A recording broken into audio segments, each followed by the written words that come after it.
নমস্কাৰ মোৰ নাম ডক্টৰ অংকুৰমান সন্দিকৈ মই আজি আপোনালোকক এটা ভিটামিনৰ বিষয়ে ক'ম আৰু এই ভিটামিনটো হৈছে ভিটামিন B1 যাক থায়ামিন নামেও জনা যায় আৰু এই ভিটামিনটো অভাৱত আমাৰ দেহত কি হ'ব পাৰে আৰু ভিটামিনটোৰ ফাংচন কি হয় আমাৰ দেহত কি কামত এই ভিটামিনটো আহে লগতে আমি কেনেদৰে এই ভিটামিনটো কিছু খাদ্যৰ পৰা আহৰণ কৰিব পাৰোঁ তাৰ বিষয়ে মই এই ভিডিঅ'টোত ক'ম গতিকে শেষলৈকে ভিডিঅ'টো চাবলৈ নাপাহৰিব এতিয়া আহোঁ আমি ভিটামিন B1 ভিটামিন B1ৰ ফাংচন কি আমাৰ দেহত কি কামত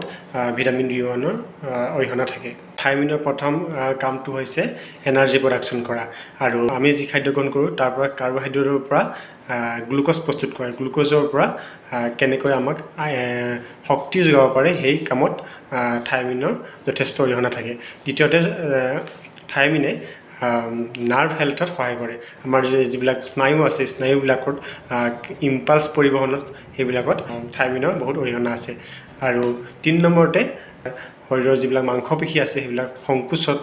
সহায় কৰে লগতে আমাৰ হৃদযন্ত্ৰ ভালদৰে কাম কৰাটো সহায় কৰে চতুৰ্থত হৈছে আমাৰ থাইমিনে আমাৰ ব্ৰেইন ফাংচনত সহায় কৰে আমাৰ মগজুৰ কামবিলাক সুচাৰুৰূপে পৰিচালনা কৰাত সহায় কৰে থাইমিনে এতিয়া আহোঁ থাইমিনৰ অভাৱৰ বাবে আমাৰ কি ৰোগ হ'ব পাৰে ভিটামিন B1ৰ অভাৱত আপুনি দুৰ্বল অনুভৱ কৰিব পাৰে আপোনাৰ বিৰক্তিকৰ অনুভৱ কৰিব পাৰে লগতে আপোনাৰ মেমৰি পাৱাৰ যিটো আছে আমাৰ স্মৃতি শক্তি সেইটো বহুত পৰিমাণে কমি আহে লগতে আমাৰ স্লিপ ডিষ্টাৰবেন্স হয় টোপনি অহাত ব্যাঘাত জন্মে আৰু যদি একদম এডভান্স ষ্টেজত যায়গৈ বহুত সিভিয়াৰ যদি ভিটামিন B1 ডিফিচিয়েঞ্চি হয় তেতিয়া হয়তো তেখেতৰ বেৰি নামেৰে এটা ৰোগ আছে সেই ৰোগটো হ'ব পাৰে তেনে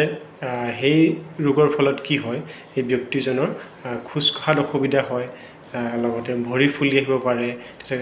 হাৰ্টৰ ফাংচনবিলাকত ব্যাঘাত জন্মে লগতে বহুত দুৰ্বল হৈ যায় আৰু নাৰ্ভবিলাক ডেমেজ হৈ পেৰিফেৰেল নিউৰোপেথি হ'ব পাৰে এনেধৰণৰ বহুতো সমস্যা হ'ব পাৰে যদি সিভিয়াৰ কণ্ডিশ্যন হয় এতিয়া আহোঁ আমি কোনবিলাক খাদ্যৰ পৰা ভিটামিন B1 আহৰণ কৰিব পাৰোঁ ভিটামিন B1ৰ উৎসসমূহ আপোনাৰ ৰঙা চাউল যিটো ব্ৰাউন ৰাইচ বুলিও কোৱা হয় আৰু ওটছতো আপোনাৰ প্ৰচুৰ পৰিমাণে ভিটামিন B1 পোৱা যায় আৰু কিছুমান বজাৰত ফৰ্টিফাইড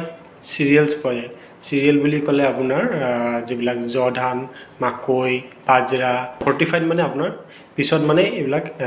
ভিটামিন এড কৰি দিয়া হয় ভিটামিন আৰু মাইক্ৰ'নিউট্ৰিয়েণ্টছ ধৰি লওক আপোনাৰ আইৰণ তেনেকুৱা কিছুমান মাইক্ৰ'নিউট্ৰিয়েণ্টছ লগতে গাহৰি মাংসটো ভিটামিন B1 প্ৰচুৰ পৰিমাণে পোৱা যায় মাহজাতীয় উদ্ভিদত ভিটামিন B1 পোৱা যায় যেনে ধৰি লওক আপোনাৰ বিন মচুৰ দাইল